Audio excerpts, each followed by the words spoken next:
某天加班结束时，我和同事一边说笑一边往电梯走去。没一会儿，缓缓下行的电梯就开了门。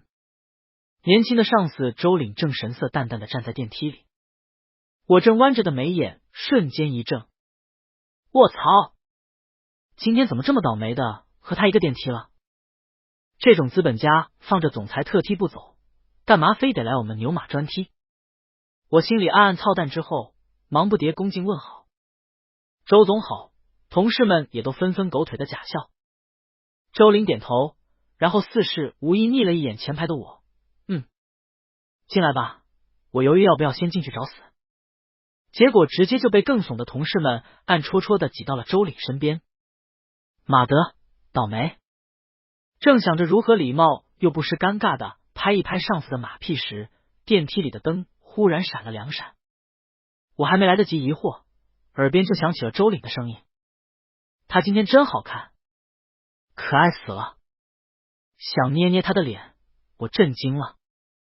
我靠！周岭竟然这么直白不讳的在电梯里骚扰人家女同事！我立马愤愤的扭头，准备制止周岭这种禽兽行为，结果却看到周岭闭着眼睛，姿态懒散的倚靠在电梯壁上，侧脸帅得一塌糊涂，而周围同事都各自发着呆。电梯间里俨然一副岁月静好的模样。更重要的是，电梯里没有女同事。什么鬼？我年纪轻轻的竟然出现幻听了。我抬手轻轻拍着自己脑门，好笑不已。都怪周岭，每天压迫的我都精神衰弱了。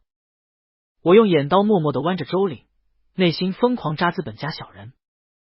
可这时，我耳边又听到了周岭的说话声。幸亏我的偷看没被他发现，但他怎么可以这么可爱？这确实是周岭的声音，可刚刚我一直在偷偷盯着周岭，他一直在闭目养神没张嘴，怎么可能有声音？他怎么在看着我发呆？我脸上难道有东西？不行，我得在他面前保持好的形象。这道声音一落，我就看到周岭随意的抬手摸了下脸，典型的想弹去脸上灰尘的动作，这让我彻底凌乱了。卧槽！难不成我听到的是上司周岭的心里话？能听到周岭心里话这件离谱的事情，让我简直是如遭雷劈。造孽啊！我欲哭无泪，泪流满面。周岭平时就威严过甚，外加那张天生冷感的帅脸，搞得在公司时他一个轻飘飘的眼神递过来，我们这群牛马都得抖3抖。尤其他总是对我分外苛刻，在他的压榨下，我虽然工资越来越高，但每天上班的心情比上坟还沉重。所以我听到谁的心声不好，非得听到周岭的。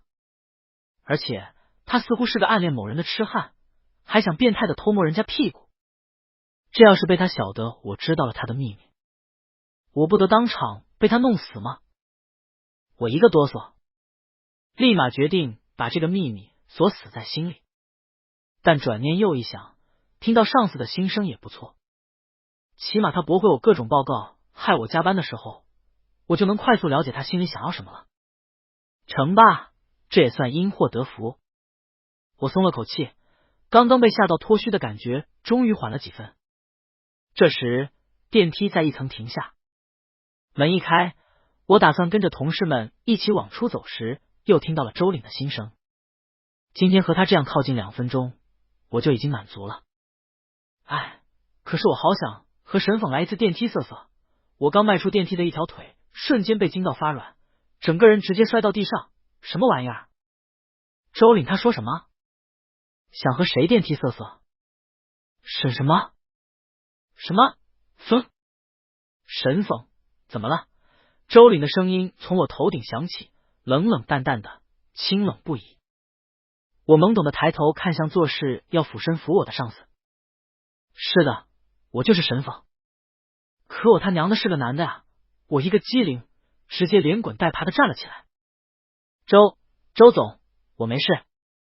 不用扶，我先走了。说完，顾不上周岭那微微诧异的眼神，我转身就溜。他怎么耳朵这么红？我一听，脚下生风溜得更快了。我这纯情直男都要被你这个变态骚扰了，耳朵红点怎么了？等我恍恍惚惚的回到家后，整个人瘫在那里，开始思索这件离谱的事情。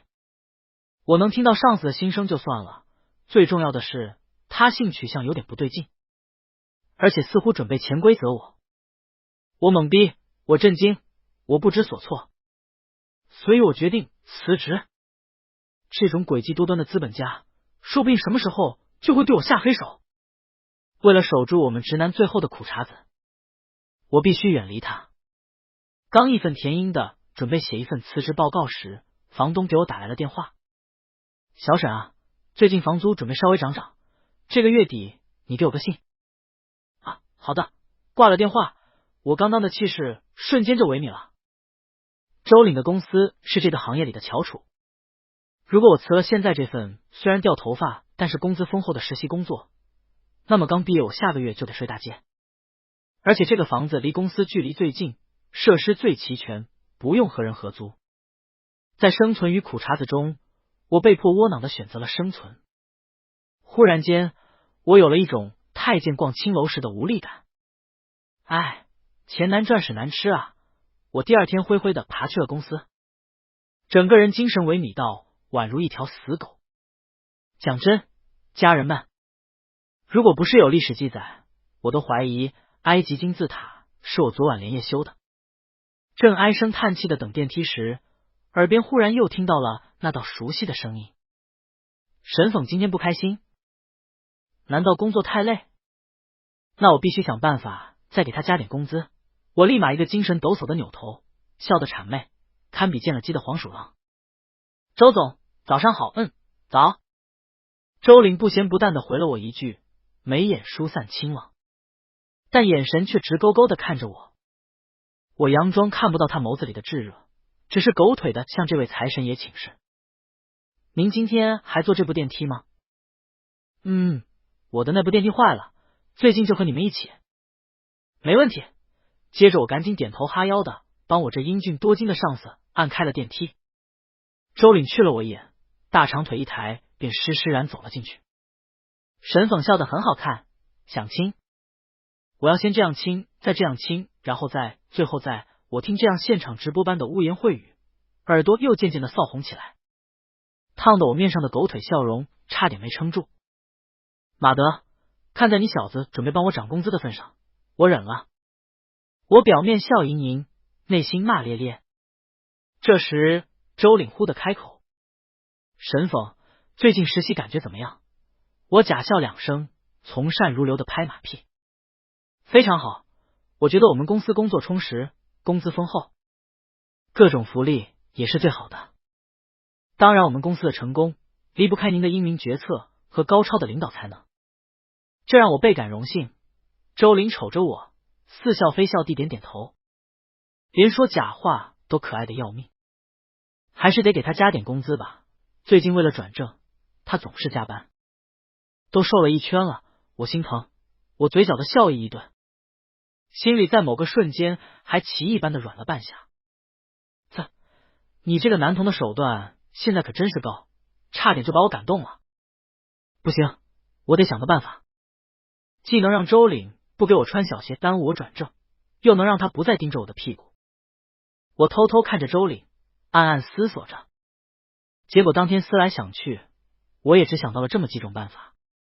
一是找个女朋友当挡箭牌，但这个损招下一秒就被我无情的 pass 掉。二是装傻当不知道，我就不信21世纪了，这种资本家会对我一个男人霸王硬上弓。而且我大概摸出一个小规律，那就是只有我处在周岭机米内，才可以听到他的心声。所以我能不靠近他就不靠近他，这样也不会露出马脚。我满意的晃晃头，可等我下班回家一出电梯，就看到我家对门有装修工人在进进出出。哎呦，这是哪个富二代来下凡体验生活啊？6位数的沙发都搬过来了。资本主义的奢靡之风尚存，看来还是我社会主义的铁拳不够硬啊。我羡慕的瞅了几眼，便开门回自己家了。也不知道是不是这2天听周岭心声听多了的缘故，这晚我竟然梦到了周岭。这个梦着实有点一言难尽。在梦里，我又重回公司电梯里，周岭这个狗东西也在，以至于被楼下大妈的罗山声吵醒时，我整个人起初有点懵，然后就顶着一张大红脸，抱着枕头哀嚎。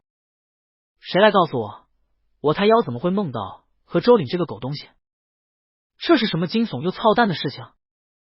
嚎了半天，我心力交瘁，都怨周岭，都怨他这个诡计多端的男童。要不是他这2天总是在心里瑟瑟，我还被我听见，我才不会做这种梦。正暗自暴揍周岭这个罪魁祸首时，我的耳边忽地响起一道熟悉的声音：昨晚的梦真好。什么时候我才可以像梦里那样靠近神讽呢？我噌的一下子坐起身来，表情惊悚的看着周围。什么鬼？我怎么在自己家听到了周岭的声音？反应过来后，我连裤子都顾不上穿，直接哆哆嗦嗦的先在家里找了一圈。没人啊，连根多余的毛都没啊。那我怎么会听到周岭的声音呢？见鬼了吧，这是。但我渐渐发现，我越靠近卧室，耳边周岭的声音好像就越清楚。读心术竟然还有定向进化功能，我简直是瞠目结舌。这可真是麻雀啄了牛屁股，却实牛逼呀！看来以后在卧室睡觉时都得听周岭怎么觊觎我的屁股了。我顿时泪流满面，但也只得无奈接受现实。唉声叹气的洗漱完，我准备出门干个饭。也是巧了，刚打开门，发现对面新搬来的富二代邻居也正要开门。我立马扬起一个礼貌的笑，准备问候一下。结果邻居露出那英挺眉眼的一刻，我感觉我的小脑都要萎缩了。家人们，谁能想到搬到我对门的有钱人竟然我的上司周岭？怪不得我一大早就能听到他的心声，原来他们的他就在我隔壁。加之这栋楼的格局就是同层2户人家卧室隔墙相邻，所以我只有在卧室才能听到他的心声。周岭看到我，表情却没有多大变化，依旧高贵冷艳的点了点头。神凤，原来你也住这里。这句话让我一怔。听这话的意思，他其实并不知道和我做了邻居。真巧啊，周总。真巧。才不巧，我其实早就知道你在这里住。周岭的心声再次在我耳边响起，我的假笑直接僵在脸上，脑子里拉响了一级警报。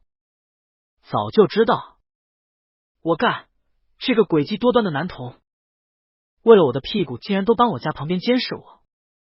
下一步是不是就想上门对我这个纯情男高进行强制爱？我立马捂住屁股往后退。那啥，周总，我忽然闹肚子，要回家上个厕所。您忙。说完不等周岭反应，我就直连滚带爬的窜回了家。关上门后还没来得及松气，我就赶紧把耳朵贴在门上听周岭的心声。神风好像很怕我，大哥，你都盯上我的屁股玩跟踪尾随着痴汉的一套了。我当然怕了。唉，看来是我太急了。我只是想多见见他，没想着打扰他的正常生活。既然他是个直男，以后我还是再有分寸点吧。这样以后起码还能做个朋友。周岭的这2句话让我抿了抿唇，所以他没打算对我强制爱，真的只是单纯想离我近一点。人的嘴会说假话，人的心却骗不了人。我听着周岭关门的声音，若有所思。既然他没有强制爱的想法，我也不好表现太抗拒他，继续装傻吧，就把他当个普通上司加邻居。这么一想，我心情轻快了很多。所以等周一出门上班碰到周岭时，我立马如往常在公司那般恭敬又谄媚的打着招呼。周总，早上好。周岭怔了怔，随即眉眼微微舒展开来。早上好，神凤。他不怕我了，好开心。我没忍住暗暗唏嘘了2声。其实周岭这人除了盯上我这个同性的屁股这点不好，其他方面那简直是男人里的顶配。毕竟当初他成功创业的故事，直接激励着我进入这家公司。这份敬佩在周岭提出让我坐他车去公司的时候达到了顶峰。我偷偷摸着劳斯莱斯里的公牛皮座椅，哈喇子都快流出来了，连晕车都顾不上了。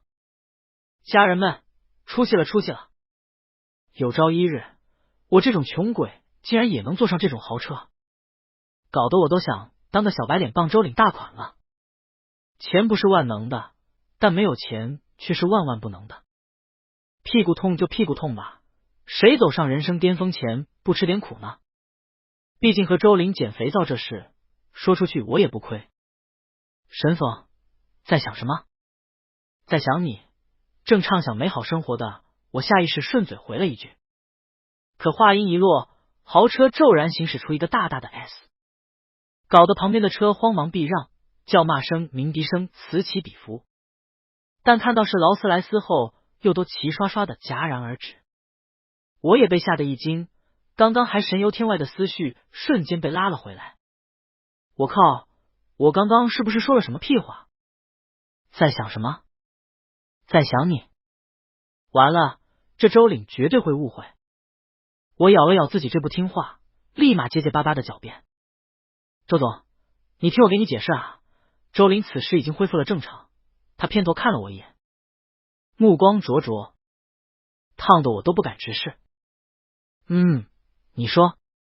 他说他想我，那是不是意味着我其实还是有点存在感的？果然误会了。周总，我真不是那个意思。我刚刚开心，立马给他加工资、加奖金。我解释的话音就这么诡异一顿。神风，周岭嘴角带笑，仍在等我解释。我深吸一口气，莞尔浅笑。周总，没错，我确实在想你。我都不敢看周岭此时那晦暗异常的表情。要不是现在还在大马路上等红灯，我觉得周岭估计都能当场扒了我裤子。俗话说得好，富贵不能淫，威武不能屈。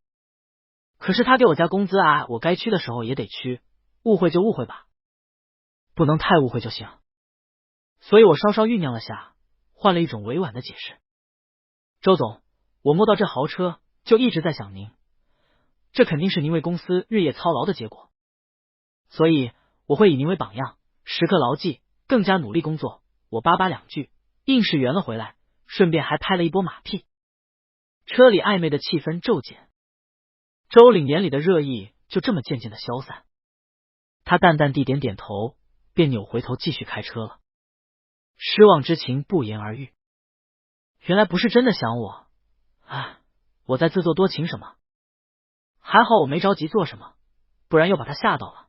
周岭这自我懊恼般的心声让我无措的抠了抠手，想再说两句什么，但是看着周岭那泛冷的脸色，还是悻悻的缩起脖子，没敢再胡乱说什么。完了，我怎么感觉我此时像个玩弄感情的渣男，吊人家一下又跑开。我暗自唾弃了自己两口，心里涌起一点小愧疚，同时又暗暗为自己刚刚的口不择言所迷惑，一定是被周岭这些天的心里话所影响的原因，所以暗暗做了个决定，我之后不仅要装傻，还要尽量远离周岭。今晚回去就把床移到另一边，这样在卧室就不会一直听到他的心声了。这样对他好，对我也好。实在不行，只要休息我出去玩2天，这样和他接触的时间就更短了。巧了，可能是我想什么就来什么。等我刚到公司时，同事小王就笑嘻嘻的走了过来。小沈，咱这月底有个公司团建活动，轮流休假去郊外的别墅玩几天。原则上是都得去啊。周总那些领导去吗？人家怎么可能来？我松了口气，立马笑着点点头同意了。正好去团建散散心，不然我要被周岭的各种内心骚话搞得心烦意乱死了。月底某天的一大早，我喜滋滋的爬上了公司租的大巴车，同事们正叽叽喳喳的说着话，兴奋不已。因为晕车，我习惯性的想找个靠前的位置，但是已经没位置了，我也不好麻烦同事们给我让座，便悻悻的走到稍稍靠后的位置坐下。窗户一开，小风一吹，非常惬意，瞬间让我和着眼有点昏昏欲睡起来。这时，嘈杂的大巴车里忽地安静下来，同事们的说笑声骤然消失。怎么了？我下意识睁开眼时，便看到一个熟悉的身影正在上大巴，宽肩阔背，模样清冷英俊。卧槽！周林怎么来了？在我发懵的时候，周林已然往大巴里走了。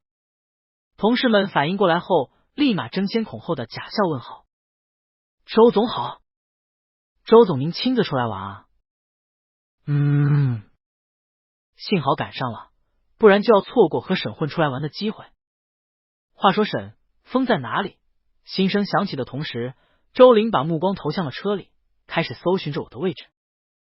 我立马戴耳机，闭上眼装睡。看不见我，看不见我，看不见我。可片刻后，一道带着热意的目光落在我脸上。他在这里，我顿时紧张起来。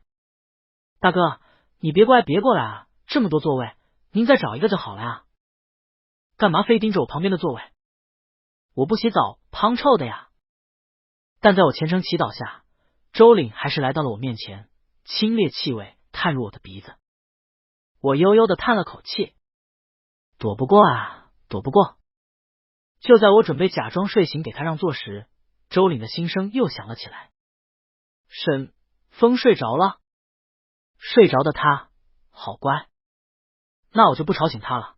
接着我就感觉周岭离开了，侧后排的同事与此同时恭敬的说道：“周总您坐我这里。”然后我就听见周岭用刻意压低的声音回复他：“让他们小声点，太吵了，不能让他们把沈总吵醒，他睡着就不会晕车了。”我怔了下，合着的眼睫开始不听话，轻轻颤了颤。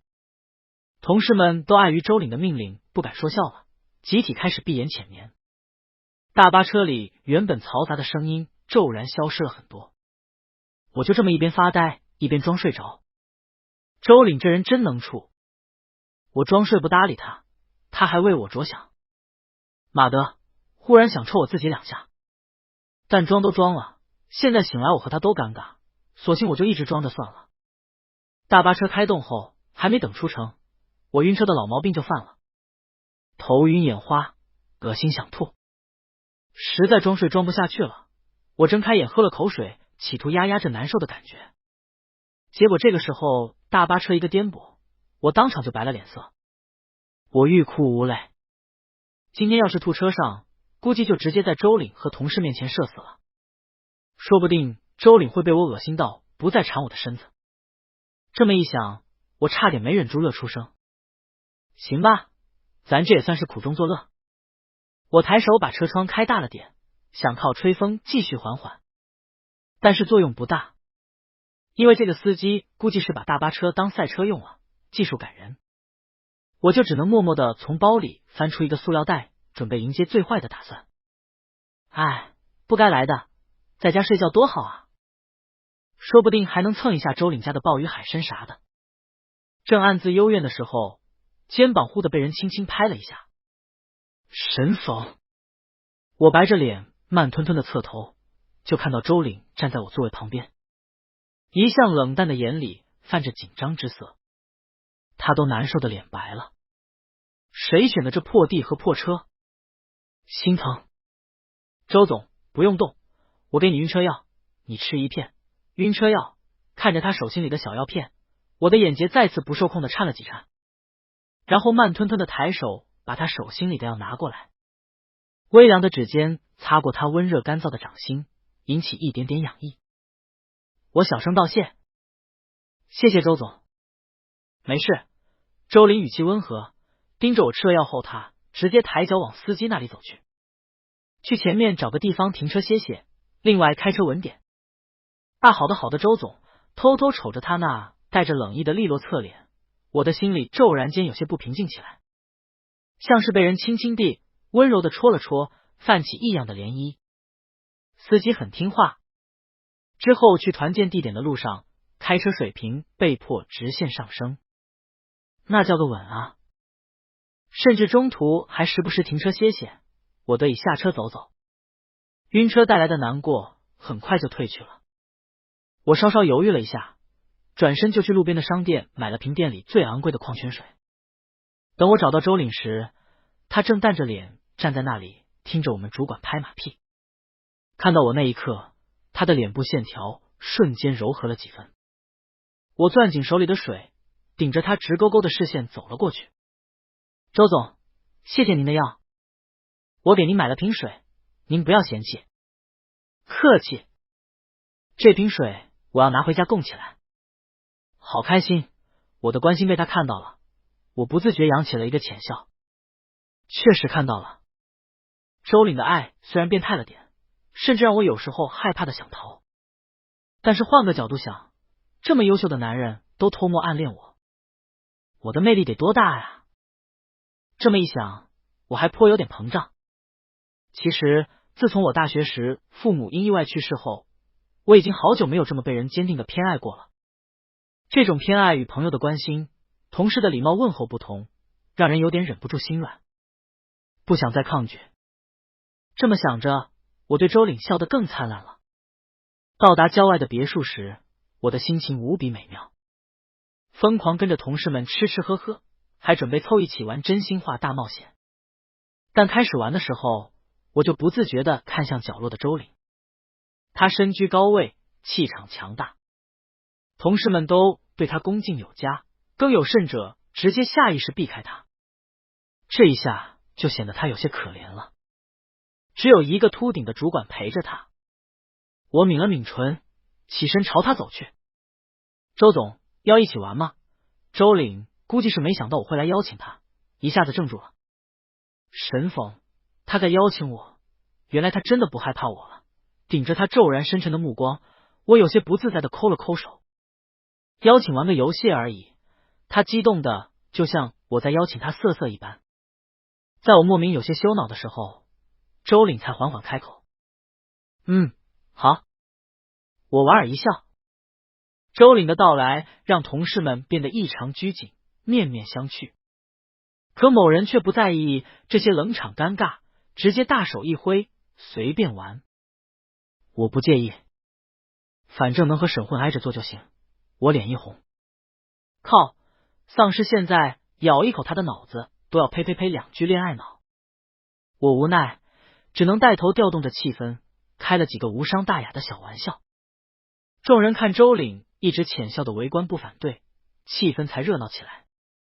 都是成年人，玩真心话大冒险这种游戏自然就带点成年人的尺度，亲吻拥抱什么的轮番上阵。女同事羞得不得了，好几次搞得我这个纯男人都不好意思看。但扭头一瞅，周岭却看得面不改色，我也就跟着淡定了。可能人总是要到倒霉一次的，没几轮我就抽中了大冒险。在我倍感操蛋的干笑里，男同事贼兮兮的念出大冒险挑战：小风，你需要去亲任意一位男人，必须得亲嘴哦，卧槽！我傻了。这个大冒险让包间里的气氛瞬间嘈杂起来，有几个同事甚至发出了反祖般的吼叫声。亲男人，刺激了！我看看小沈要亲谁，哈哈哈哈！老刘孔彤，你亲老刘！滚滚滚！小风可是我纯哥们。那啥，这就是一个游戏而已，我亲完大家不要介意啊！我尴尬的笑笑，目光都不敢回头看角落里的周岭。不介意，哈哈哈！小沈你挑一个亲。啊，好呵呵。我干笑两声。在场的男同事除了周岭，几乎都是钢管直。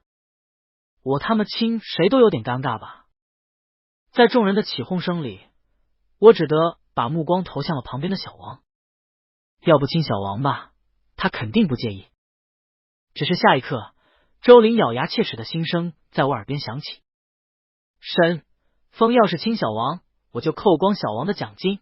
马德，臭不要脸的资本家，竟然威胁我！但为了小王的奖金，我还是悻悻的把视线移到了旁边的小李。扣完小李这个月的工资，我又慢吞吞的看向老刘。老刘都谢顶了，沈峰肯定亲不下去，我确实亲不下去。可我看一个，周岭就暗戳戳的威胁一个。为了同事们今天都能活着回家，我就这么被迫把视线移到了周岭身上。周岭那张中了基因彩票的俊脸骤然明媚了几分，在灯光本就不太明亮的包厢里异常好看，让我的眼都晃了两下。啊！沈总在看我，是要选我亲亲对吧？看来我的祈祷起了作用。你那是祈祷，你就差架把刀在我脖子上让我选你了。我听着周岭的心声自动播放起的好运来，哭笑不得。而包厢里同事们的起哄声也渐渐停了下来，所有人表情惊悚的盯着我，有个同事还偷偷的拽了我一下。小沈，那可是周总，但我没办法，只能牙一咬眼一闭，对着正目光灼灼盯着我的周岭开口道：周总，我能亲你一下吗？我说完后，包厢里不出意外，一片死寂。所有同事都震惊的看着我，眼里的敬佩之情溢于言表。我顾不上他们怎么想的，而是满脸通红的看着周岭。只见周岭微撩起眼皮看向我，神色淡淡的点头。可以。这下子同事们齐刷刷的倒吸了口凉气。知道内情的我倒是没多意外，毕竟周岭缠我很久了，这种被我亲的机会他巴不得多来几个。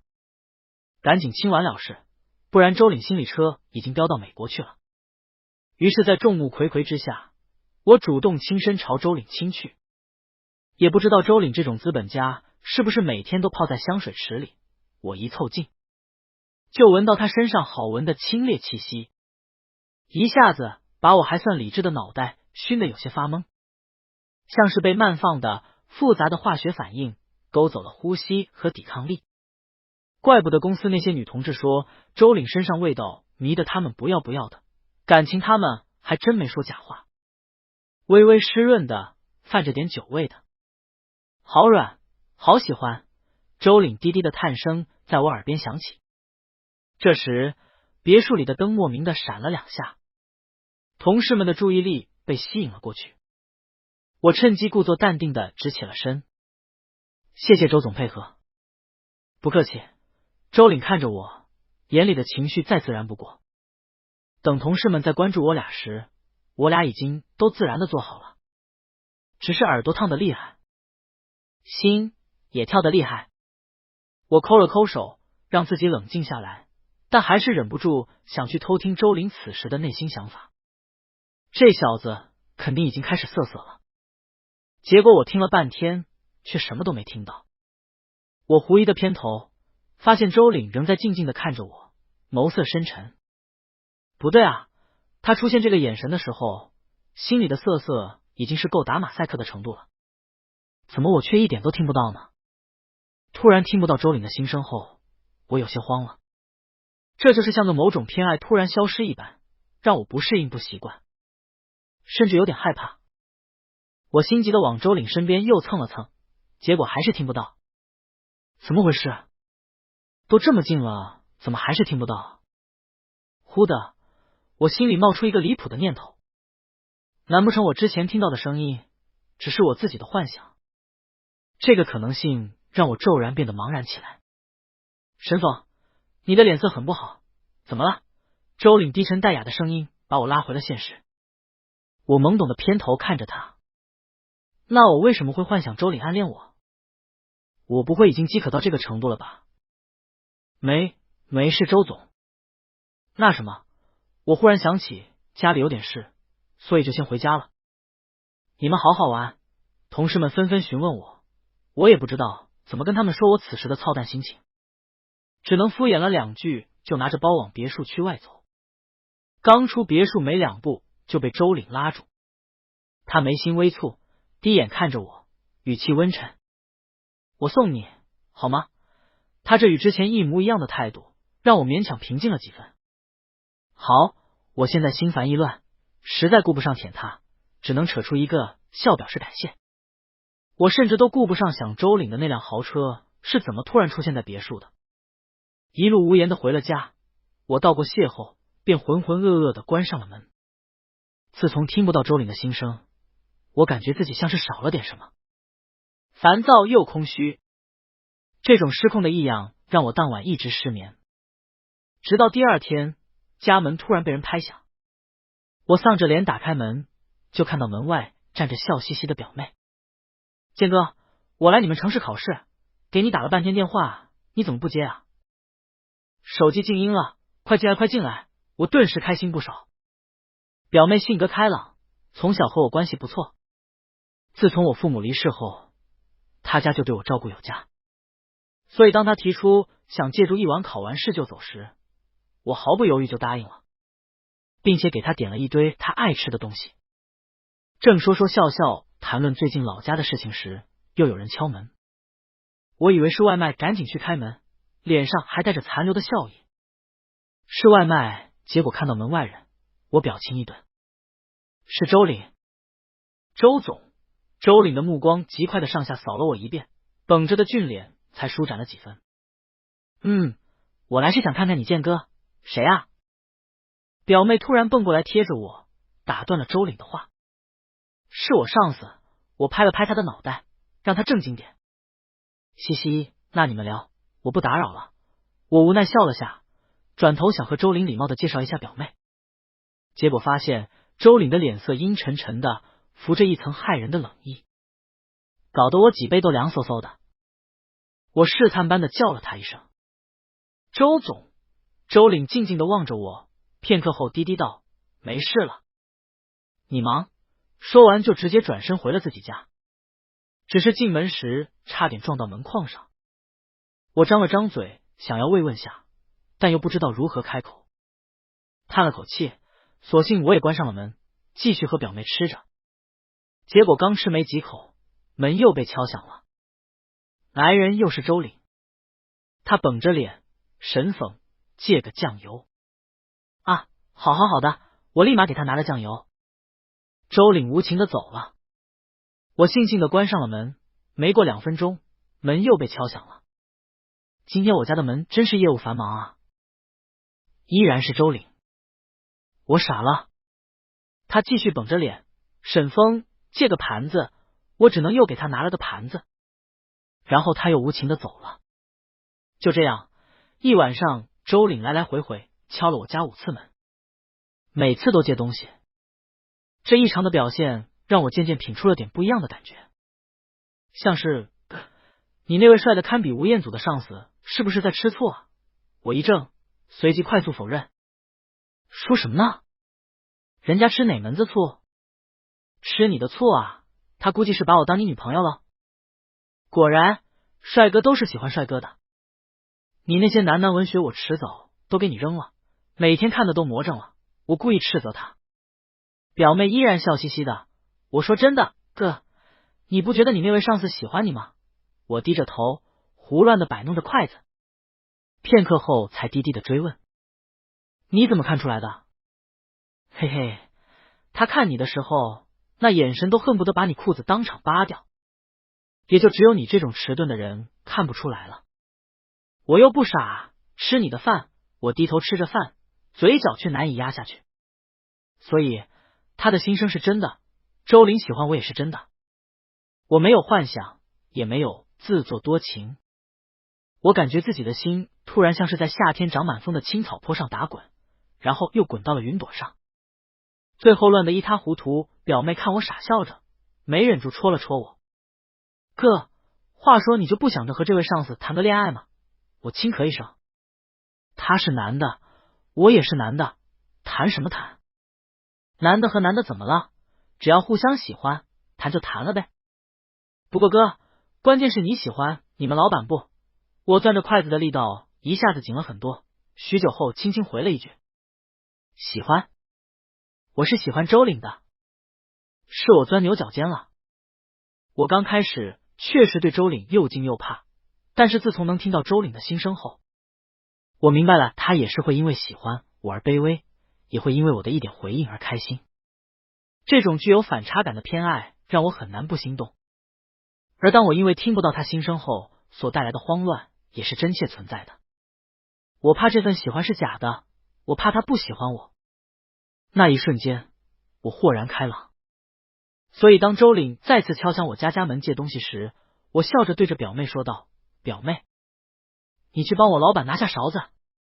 表妹，刚刚还沉着脸的周岭立刻春暖花开，他有些急切的追问：她是你表妹？我浅笑着点头，对啊。周岭乐了，眉眼间满是开心的笑意。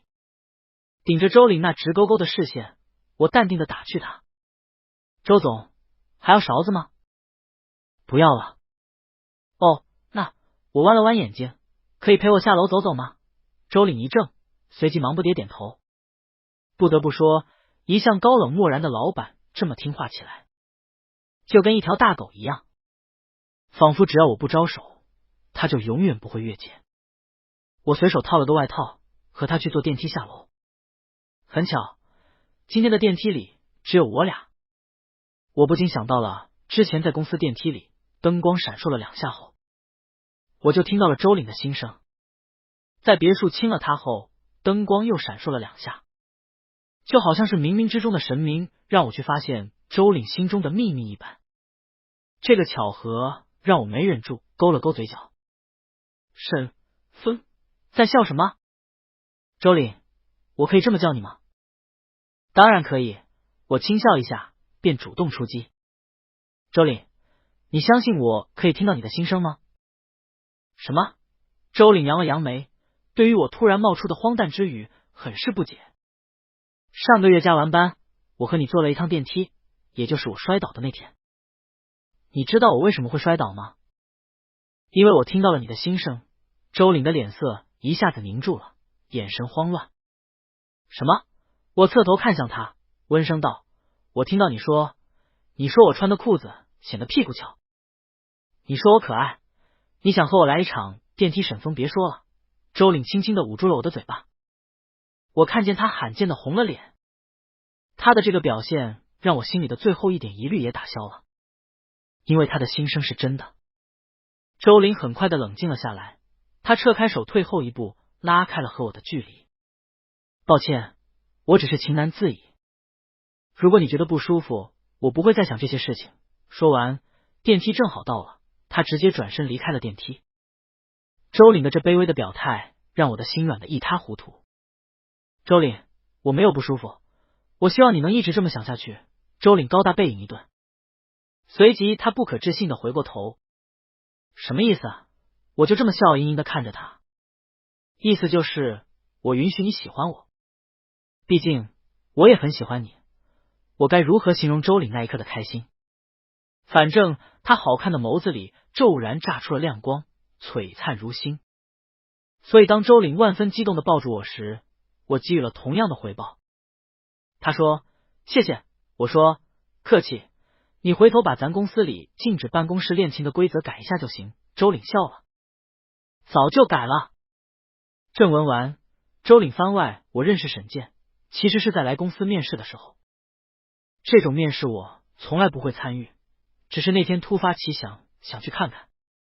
然后我就注意到一个小男生，不为什么，他长得好看，带着点江南水乡特有的温润柔和，回答面试官时的声音干净又温柔，让我侧目了好几眼，但也只是几眼。等我再见到他时，他已经成了公司的正式一员，好像叫沈访。某天他给我来给交份报告，写的青涩有漏洞，但能看得出努力过了。我不留情的打了回去，让他继续写。第二次依然有漏洞，我淡声批评了2句，又打了回去，让他加班稿。沈健当时恭敬的垂下了头听训，眼尾闪开的褶皱漂亮又微岗，但我却莫名觉得他像只小心思很多的小狐狸。所以某天深夜加完班时，我鬼使神差的去了一趟他的部门，想看看这只小狐狸是不是偷跑了。结果没有，他一个人困灰灰的改着报告，一边改一边嘴里嘟嘟嚷嚷的。我凑过去一听，好的，是在骂我，骂的还挺有趣。有的领导就是事多，粪车路过家门口，估计都要拿勺子尝尝咸淡。哎，葡萄美酒夜光杯，牛马一杯我一杯，骂着骂着，他自己给困睡了。我乐了，挺有趣，有趣到我记住他了。在那天之后，我每次都会情不自禁的多看他2眼。这种关注自然而然的演变为好感，之后便是喜欢，然后是不可描述的冲动。但沈讽是直男，还是我的下属，我怕他恶心，怕他怕我，怕我远离我，所以我以为一直隐藏的很好。直到某天，沈风抱着我，他说他都知道我的心声，还说他也喜欢我，他还说感谢神明让他知道这一切。我听完赞同不已，其实我才应该感谢，谢谢神明让他爱我。